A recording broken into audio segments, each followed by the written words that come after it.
নমস্কার বন্ধুরা, আমি অরিন্দম চলে আসলাম আজকে এই মুহূর্তে বিরাট বড় একটা ডিএ আপডেট নিয়ে। গতকাল কিন্তু গত দুদিন আগে কিন্তু ডিএতে কিন্তু একটা বিরাট একটা মামলা হয়েছিল কলকাতা হাইকোর্টে, যে নবান্নের সামনে তারা আন্দোলন করতে পারবে কিনা। সো সেটা নিয়ে কিন্তু বিরাট একটা জয় পেয়ে গেল ডিএ আন্দোলনকারীরা। আপনারা কিন্তু সবাই জানেন যে ডিএ নিয়ে কিন্তু সেন্ট্রাল গভর্নমেন্টের কর্মীদের কিন্তু শুধু প্রত্যেক বছর কিন্তু নিয়ম করে দুবার করে ডিএ কিন্তু বাড়িয়ে যাচ্ছে মোদি সরকার।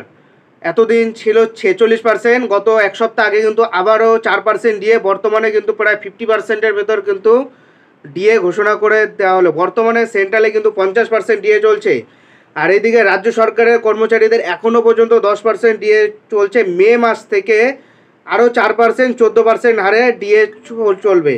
এদিকে রাজ্য সরকারি কর্মচারীদের কিন্তু 14%-এ মানে 14%, এরা বলছে খুবই কম। 14% ডিএ তারা গ্রহণ করবে না। এই ডিএটাকে নিয়ে কিন্তু তারা কন্টিনিউয়াসলি আন্দোলন চলছে, সঙ্গে অনশন। আজকে প্রায় 50-55 দিন ধরে অনশন হচ্ছে, তাদের আন্দোলন কন্টিনিউ হচ্ছে। কবে আন্দোলন থামবে কেউ জানে না। এর সাথে চলছে সুপ্রিম কোর্টে কেস। এরই মাঝে উঠে আসলো ডিএ আন্দোলনের যেটা বিরাট বড় জয়। ডিএ নিয়ে রাজ্য সরকারের বিরুদ্ধে বঞ্চনার অভিযোগ তুলে দীর্ঘদিন ধরে আন্দোলন করছে সরকারি কর্মীদের যৌথ সংগ্রামী মঞ্চ। এই মুহূর্তে কেন্দ্রীয় সরকারি কর্মচারীদের থেকে রাজ্য সরকারি কর্মচারীদের ডিএর ফারাক 40%। তবে আগামী মে মাস থেকে রাজ্য সরকার আরও 4% ডিএ দেওয়া শুরু করলে এটা কমে হলো 36%, বেড়ে হলো 36%। যদিও রাজ্য সরকারি কর্মচারীদের কেন্দ্রীয় হারে ডিএ দেওয়ার দাবিতে অনড়, এই মুহূর্তে ডিএ মামলা চূড়ান্ত নিষ্পত্তির জন্য সুপ্রিম কোর্টে বিচারাধীন। তেমনই একটি সময়ে ডিএ নিয়ে কলকাতা হাইকোর্টের একটি রায় হঠাৎই বিশাল চাপে পড়ে গেছে মুখ্যমন্ত্রী মমতা বন্দ্যোপাধ্যায়। বুধবার কলকাতা হাইকোর্টে ডিএ মামলার যে রায় দিয়েছে তাতে কার্যত সরকারের ঘাড়ের উপর নিঃশ্বাস ফেলবেন সরকারি কর্মচারীরা। রাজ্য সরকারি কর্মচারীদের একটি সংগঠন কোঅর্ডিনেশন কমিটি নবান্নের সামনে ডিএর দাবিতে মিছিল করতে চেয়ে কলকাতা হাইকোর্টে মামলা দায়ের করেছিল। বুধবার সেই মামলা শুনানির পর হাইকোর্টের বিচারপতি রাজশেখর মান্থা শর্ত সাপেক্ষ কোঅর্ডিনেশন কমিটিকে বৃহস্পতিবার নবান্নের সামনে মিছিল করার অনুমতি দিয়েছেন।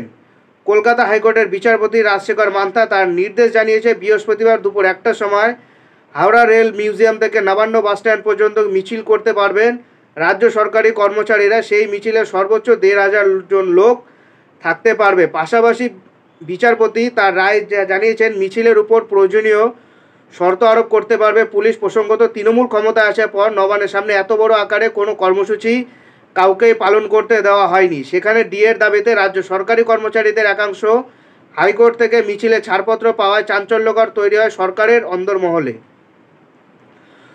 কলকাতা হাইকোর্টের সিঙ্গেল বেঞ্চে এই রায়ের বিরুদ্ধে বুধবার ডিভিশন বেঞ্চে আবেদন করে রাজ্য সরকার। সেখানে মিছিলের অনুমতি প্রত্যাহার দাবি জানানো হয়। সরকারের যুক্তি, নবান্নের সামনের এলাকা অত্যন্ত স্পর্শকাতর, সেখানে মিছিল করলে সমস্যা হতে পারে। যদি কলকাতা হাইকোর্টের ডিভিশন বেঞ্চ বুধবার এই মামলা নিষ্পত্তি হয়নি, কোঅর্ডিনেশন কমিটির আইনজীবী সেই সময় উপস্থিতি না থাকায় বৃহস্পতিবার সকালে আবার জরুরি ভিত্তিতে মামলাটি শুনানি হবে। এই প্রসঙ্গে একটি গুরুত্বপূর্ণ তথ্য হলো, কেন্দ্রীয় সরকার তার কর্মীদের জন্য আরও 4% ডিএ ঘোষণা করে দিয়েছে। অর্থাৎ বর্তমানে কেন্দ্রীয় সরকারি কর্মচারীদের 50% ডিএ হচ্ছে এবং রাজ্য সরকারি কর্মচারীদের মাত্র 10% ডিএ হচ্ছে, সেটা মে মাস থেকে 14% হবে।